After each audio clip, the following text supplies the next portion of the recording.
Un saludo cordial a todos ustedes. Muy buenos días, muy buenas tardes, buenas noches.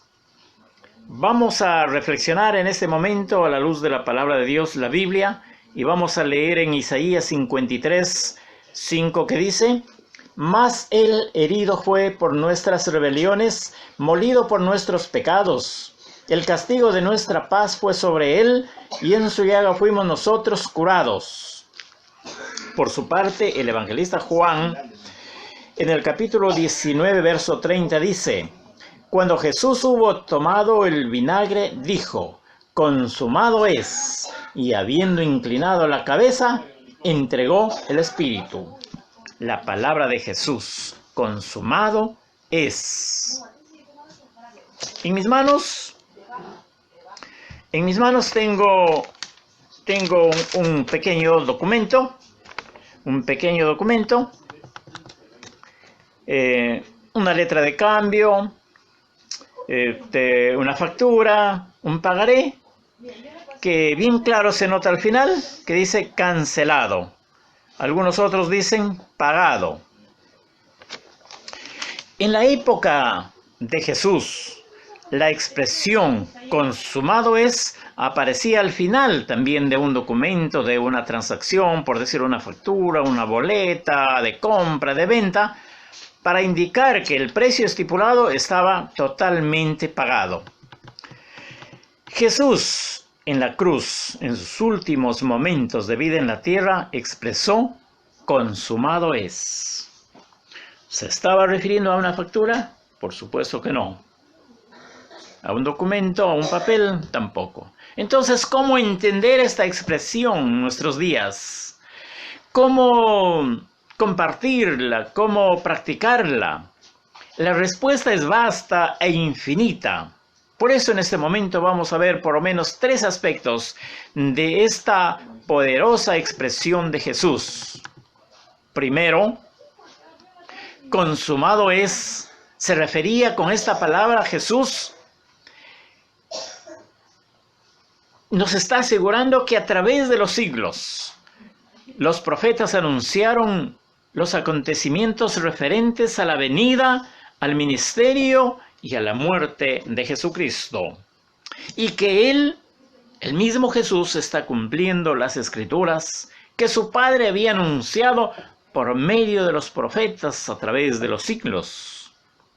Jesús, al cumplir las profecías, nos está enseñando que hoy en día ya no hay necesidad de vaticinar, de pronosticar sobre el futuro. Porque si así fuera, entonces los profetas actuales nos hubieran anunciado, nos hubieran advertido de esta pandemia que estamos sufriendo. Ahora ya no escuchamos a los profetas, ya no están los apóstoles de nuestros días. ¿Dónde están? Segundo, consumado es. Jesús, después de estar 6 horas en la cruz del Calvario y faltando muy poco para expirar, nos está informando que todo lo que Dios había dicho sobre los sacrificios, los ritos prescritos en la ley de Moisés, Jesús mismo se convierte en el Cordero de Dios ofrecido en sacrificio. La ley ceremonial es abolida. Nuestros antepasados, para purificarse, para ser perdonados por Dios y para adorar, tenían que matar becerros, toros, corderos, pajarillos. Pero con la muerte de Jesús terminó la muerte de estos animalitos que se ofrecían en sacrificio y adoración a Dios. Jesús mismo se ofrece en sacrificio vivo, en rescate por muchos, por usted y por mí. Tercero, consumado es la palabra de Jesús. La misión de Jesús era buscar y salvar a los perdidos. Y esta misión culminó en la cruz. La obra de salvación había terminado. Ahora Jesús lo dejaba con nosotros. La deuda del pecado eterno fue pagado en su totalidad por Jesucristo. Esa deuda que para el hombre era imposible de pagar, el Señor Jesús lo está pagando en la cruz y está diciendo en alta voz a su Padre, pero para que todo el mundo oiga: consumado es. En otras palabras, he terminado. He pagado la deuda que la humanidad no podía pagar por esos requisitos de la ley. Felizmente el apóstol Pedro nos ayuda y lo sustenta así. Llevó él mismo nuestros pecados en su cuerpo sobre un madero. Esto estará registrado en 1 de Pedro 2:24.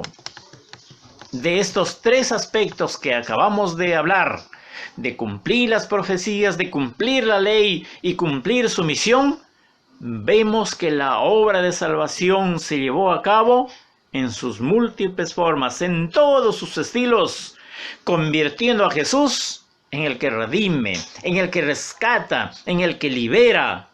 Jesús se convierte en el Redentor, o sea, en el Salvador del mundo, pues pagó la deuda que teníamos a Dios por obra y gracia de nuestros pecados. Pero mi Jesús nos dice, cancelado, pagado.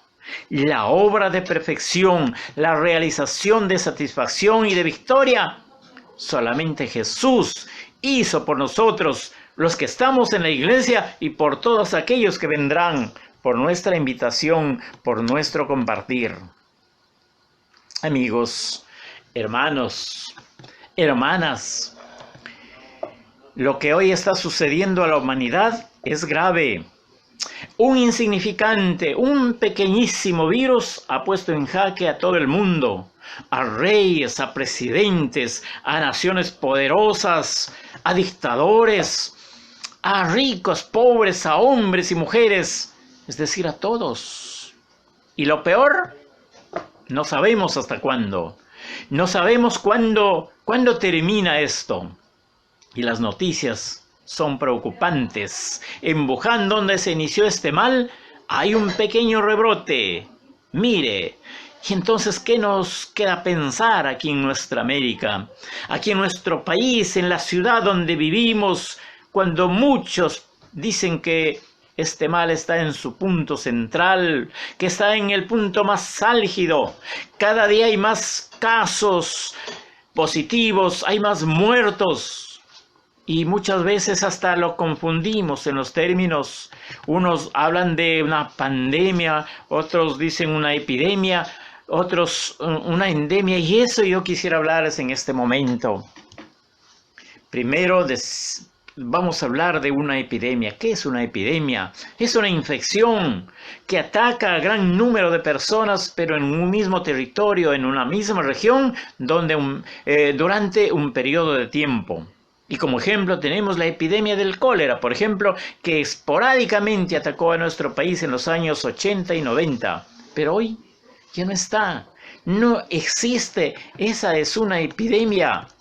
Por su parte, una pandemia, que también es una enfermedad infecciosa semejante a la anterior, pero que ataca a muchos países, o más bien a más de un continente. En este caso, es a todo el mundo donde este coronavirus causa la enfermedad del COVID-19. Hermanos, amigos, estamos en medio de una pandemia, porque se ha manifestado en casi todo el globo terráqueo. Eso es una pandemia. Y por último, una endemia, que también es un trastorno infeccioso, igual a las otras, pero a diferencia, esta se hace habitual. Una endemia es altamente crónico, no desaparece, no se queda y convive con la gente. Vamos a hablar de unos ejemplos. La malaria, por ejemplo, que nunca desaparece en algunas regiones de África. O el mismo dengue, conocido por nosotros, que está en muchas regiones del mundo.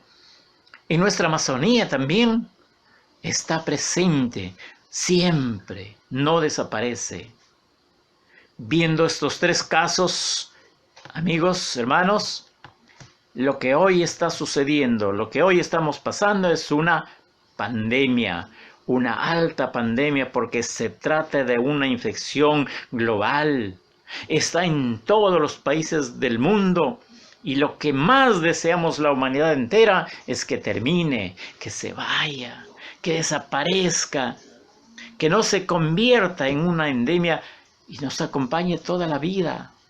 Eso es lo que nosotros queremos como humanos, eso es lo que nosotros pedimos a Dios, que Él nos ayude, que nos enseñe, que nos justifique y nos ayude en estos momentos difíciles que nos toca vivir.